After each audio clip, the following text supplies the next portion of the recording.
Желаем китайским друзьям успешного. кишварҳои Осиёи Марказӣ дар робита ба сафари раиси палатаи намояндагони Конгресси ИМЕА Нэнси Пелоси ба Тайван ва вазъи кунунии сиёсӣ атрофи ин сафар, ки тамоми ҷаҳон онро бо ҳассосият мушоҳида мекард, аз чин пуштибонии бечунучарои худро баён карданд. Сухангӯи вазорати хориҷаи Қазоқистон рӯзи 4 август гуфт: Қазоқистон аз принсипи чини ягона пуштибонӣ мекунад ва Тайванро ҷузъи ҷудонашавандаи қаламравии Ҷумҳурии Мардуми Чин медонад.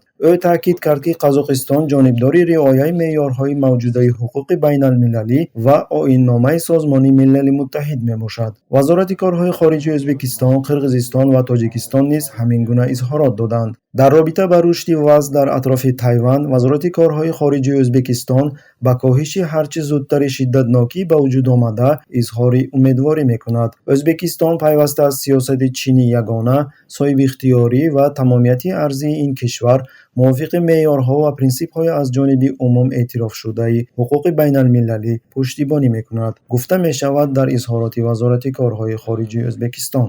ҷумҳурии Қирғизистон тағйир наёфтани мавқеи худро оид ба масъалаи Тайван ва пуштибонӣ аз сиёсати чини ягонаро, ки дар ҳама санадҳои бунёдии Қирғизистону Чин баён шудааст, бори дигар тасдиқ мекунад, гуфта шудааст дар баёнияи вазорати корҳои хориҷии Қирғизистон. дар сомонаи вазорати корҳои хориҷии Тоҷикистон омадааст: Тоҷикистон аз тамомияти арзии Чин бар асоси меъёрҳо ва усулҳои эътирофшудаи ҳуқуқи байналмилалӣ пуштибонӣ мекунад.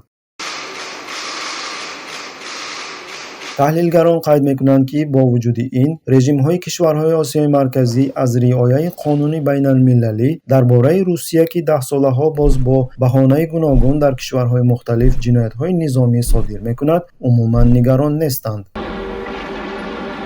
Они воюют с мирными женщинами, это ж трусость. Даже воробьи на людей, извините за выражение, бросают на человека, мирных жителей, вот сидящий помет. Это тоже такие же птицы, которые бросают с воздуха на нас ядовитые пометы свои.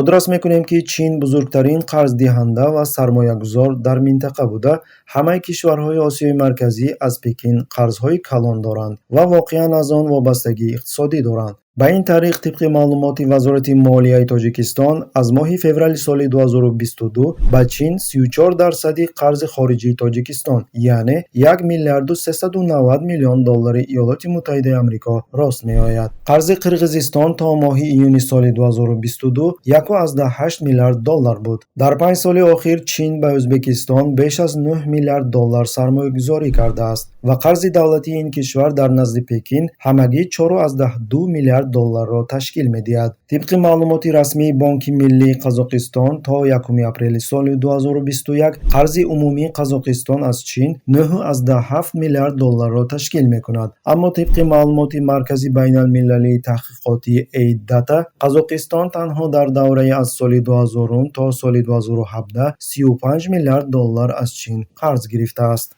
Пользуясь случаем, хочу подчеркнуть, что мы намерены и далее всячески поддерживать иностранных инвесторов, включая наших китайских партнеров.